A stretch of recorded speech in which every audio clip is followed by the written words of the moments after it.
I stood at the edge of Lake Okeechobee, holding a bottle of grocery store pancake syrup and a bag of dollar store plastic worms, about to test something that sounded completely ridiculous. The idea came from a 78-year-old man named Vernon Hightower from Clewiston, Florida, who swore that dark corn syrup mixed with a few drops of anise extract would outfish any modern, soft plastic scent on the market. He told me this while we were both standing at the bait shop, and I could see the owner rolling his eyes behind the counter. Vernon didn't care. He said he'd been doing it since 1971, and that back then nobody questioned whether it worked because it just did.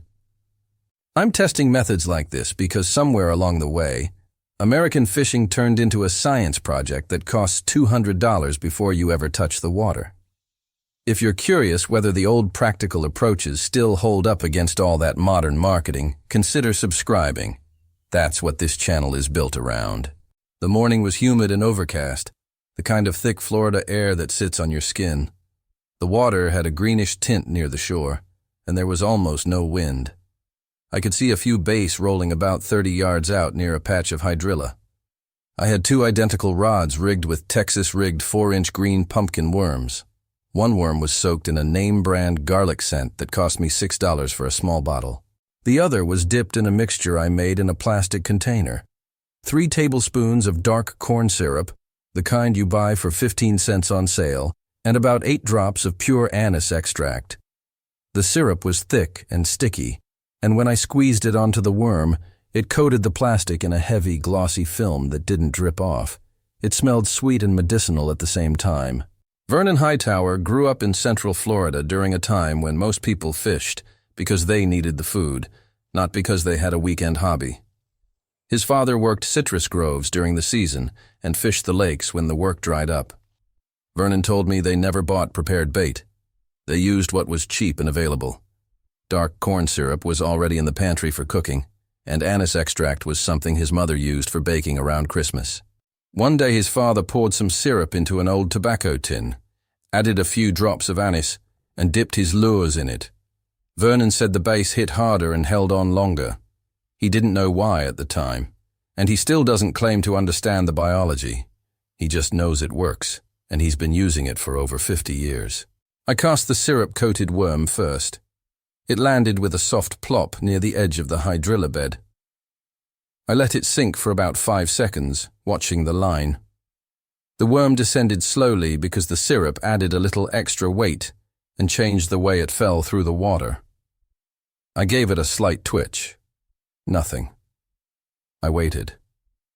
The surface of the lake was glassy and quiet, except for the occasional distant splash of a mullet jumping. I reeled in slowly, hopping the worm along the bottom. About halfway back to the bank, I felt a tap. Not a strike, just a tap. I paused. Another tap, firmer this time. I set the hook and felt immediate resistance. The rod bent and line started peeling. It was a bass, probably around 2 pounds, and it fought in short, aggressive bursts. I brought it up through the weeds and lifted it out of the water. A healthy largemouth, dark green with a pale belly. I unhooked it carefully and slipped it back into the lake. That was the first fish in about 12 minutes. I switched to the rod with the commercial garlic scent and made the same cast to the same spot. I worked it the same way, same depth, same retrieve. Nothing. I cast again, this time a little further out. Still nothing. I gave it another 10 minutes, with no bites. I switched back to the syrup worm, and within 3 casts I had another bass, smaller this time, maybe 1.25 pounds. The pattern was starting to show itself. Over the next hour and a half, I alternated between the 2 rigs. The syrup worm consistently produced. The garlic worm did not. It wasn't a complete shutout for the commercial scent, but the difference was obvious. By mid-morning, I had landed 6 bass on the syrup mixture and only 2 on the garlic. Same lures, same technique, same water, same weather. The only variable was what I put on the plastic. I started thinking about why this might actually work. Dark corn syrup is mostly glucose and fructose, simple sugars that dissolve slowly in water. When the worm sits on the bottom, the syrup creates a lingering sweet cloud around it. Anise has a strong aromatic compound called anethole. which is chemically similar to some of the natural oils that baitfish and crawfish release when they're injured or stressed. Bass don't have a sophisticated sense of taste like humans do, but they have taste buds all over their mouth and throat, and they can detect certain chemical signatures in the water through their lateral line system. A worm coated in syrup and anise might mimic the scent profile of something dying or distressed, which triggers a feeding response. It's not magic. It's just chemistry that happens to align with how bass hunt. The tradition of using household ingredients for fishing bait goes back further than Vernon. During the Great Depression, fishermen across the South used whatever they could find. Corn syrup was cheap and available. Anise was a common household extract. There are stories from Alabama and Mississippi of men using similar mixtures during the 1930s and 40s, though nobody wrote it down in any official fishing guide. It was passed along by word of mouth, father to son, neighbor to neighbor. By the time tackle companies started marketing bottled scents in the 70s and 80s, most people had forgotten that you could make something just as effective for almost nothing. I kept fishing into the late morning. The sun started breaking through the clouds and the wind picked up slightly. I moved to a different section of the shoreline where the water was a little deeper and the bottom transitioned from sand to mud. I reapplied the syrup mixture to the worm because after a few casts, it would start to thin out. The process was simple. Squeeze a small amount directly onto the worm, rub it in with your fingers, and add 1 or 2 drops of anise. The whole thing took maybe 10 seconds. I cast out near a fallen cypress branch and let the worm settle. Within seconds, I felt weight on the line. I set the hook and pulled in another base, this one closer to 3 pounds. It had taken the worm deep, which meant it wasn't just striking out of aggression or curiosity. It was committed. By the time I packed up, I had landed 9 base total on the syrup worm and 3 on the commercial scent. The difference wasn't subtle. The syrup mixture outperformed by a clear margin, and it cost me less than a quarter to make enough for an entire day of fishing.